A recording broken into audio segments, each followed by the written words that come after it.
You know, in 2025, there is a lot happening. Food prices seem unaffordable for the average family. It's almost as if food is now a luxury. A lot of pantry staples and items, snack food and just comfort items are through the roof. Meat prices have skyrocketed. In fact, a lot of people are going to continue to struggle for food just because of what's going on. We are seeing mass job layoffs. We are seeing prices that continue to rise. We have tariffs that are in effect. And not only are we seeing high inflated prices, but the food and portion sizes and packaging sizes are not keeping up with the rising costs. So let's check out some of these high prices. I guess we're all going to be vegetarians now. Do I have that right? Do I have that right? A 4-pound chuck roast, 48 freaking dollars. What? 2.89, $34.99. I'm at Walmart right now. Tell me if I'm tripping, but the price of meat has significantly gone up. Like, are we dead serious right now? Like, are we dead out? Is this real life? I am so shocked. Like, I am so shocked. Is this real life?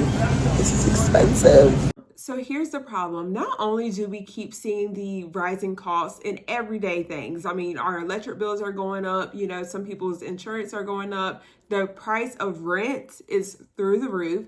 And here's the issue. The federal minimum wage is still $7.25 in 2025. My state happens to be one of those states where the minimum wage is $7.25. That an hour, that is not a livable wage. If you have a pack of meat for $20, you've got to work several hours to even be able to pay for one meal. That's insane. That just don't make sense spending money on Walmart Edition Part 1. First thing up, these little ass cups of hamburger helper. Why would I pay you $2.24 when I can go to the back and get a box for $1.25? Make it make sense. Next up is your favorite Uncrustables. You get a 10-pack for $10.46. Now, why would I pay that when I can buy a loaf of bread, peanut butter, and jelly and get twice as much of a sandwich because you know that way gone? Nope, not gonna happen. Now, somebody please explain to me when bleach, Great Value bleach, went up to $6. Like, what the fuck, man? Y'all playing. Now I can get the same thing for the same price with a smaller amount with the label. I cannot hesitate, so I gotta get the bleach, but we ain't gonna get the big one. We gonna get the reasonable one. Oh, now I gotta take a deep breath with this one because this really pisses me off. Since when did orange juice? And look at this little bitty. This ain't even a fucking gallon. $7.64. But if you want a name brand, clearly it's half the size. I'm going to Produce and get me some oranges. I squeezed them myself. Okay, so clearly these are the biggest scam ever. Now, if you know me, back in the day, these used to be $1. Now you telling me I get half the price for $1, or half the can for $1.48? Make it make sense. Okay, so clearly somebody must have forgot the sign, because I know you are not telling me that this little bitty bag of chips is on rollback for $2.69, regular price $4.92, just because it tastes like ramen noodles. See, Walmart gonna piss me off. And for the life of me, can somebody explain to me why this little bitty is almost $8 for some fresh breath? I mean, now. You see, compare ingredient, same as Therapy. Appreciate that. Let me get. Who's responsible for the high prices at the grocery store? Who's responsible for the high prices at the grocery store?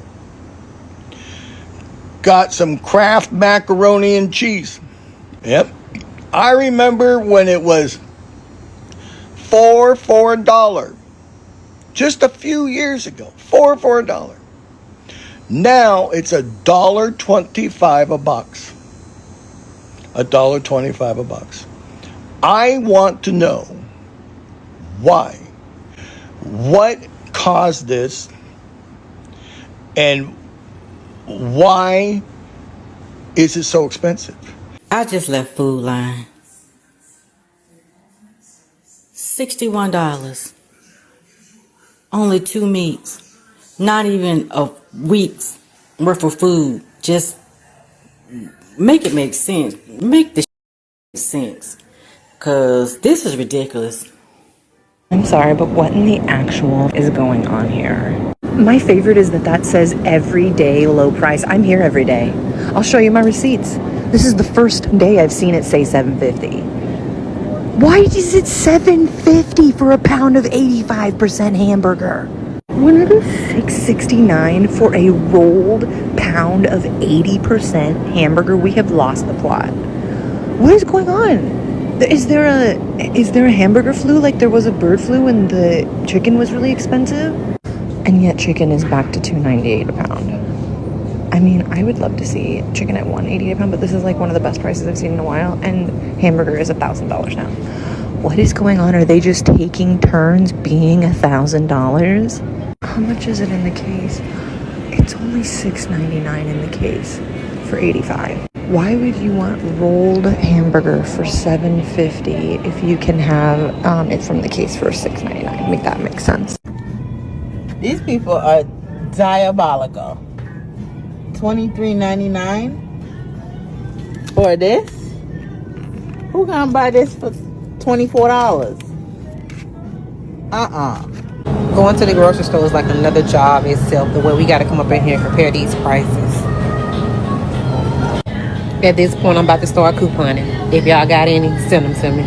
If you add in the rising costs along with job loss and job firings, and this is going to be a bigger issue, you guys. Again, I keep telling you, I know so many people are stretched thin, you know, just trying to meet their monthly bills and pay their monthly bills. But if you can spare a couple of dollars every month to put away, you're going to be in such a better position. Think about job loss, right? A lot of people just lost their jobs. Well, how many of those people have food set aside? Or, you know, have a rainy day fund? Because again, most people are paycheck to paycheck. But this is something to consider, because at least if you have food and you have a nice, good amount of food, look at that as your insurance policy for your household. Just look at this as if you were to lose your job today, because again, no job is guaranteed, especially the way things are going. That is one less thing that you have to worry about. You can focus on bills, you can focus on other things and prioritize other things than food, because you do have that food security. So just look at it that way. If you have doubts about whether you should be stockpiling food, if you ever thought, you know, people who stockpile food are hoarders,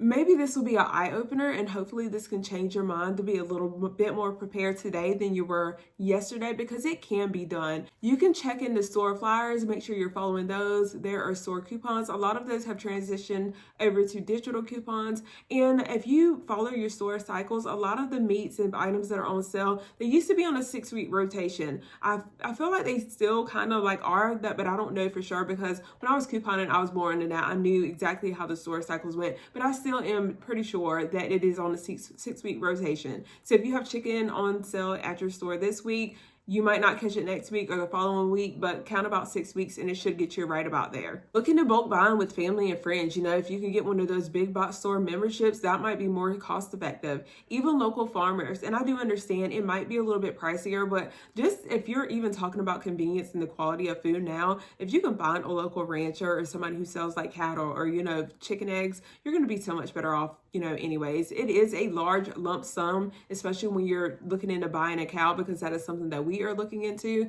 But I think overall, like, the quality and everything is going to be so much better. So it'll be easier for us to justify the cost as well. All right, you guys, I'm going to go ahead and wrap this video up. You guys, let me know what you think about all of this in the comments down below. What are you seeing in your local stores? Do your stores ever provide really good deals and stock up deals? Thank you so much for taking the time to watch. Take care, stay safe, and I will see you guys in the next video.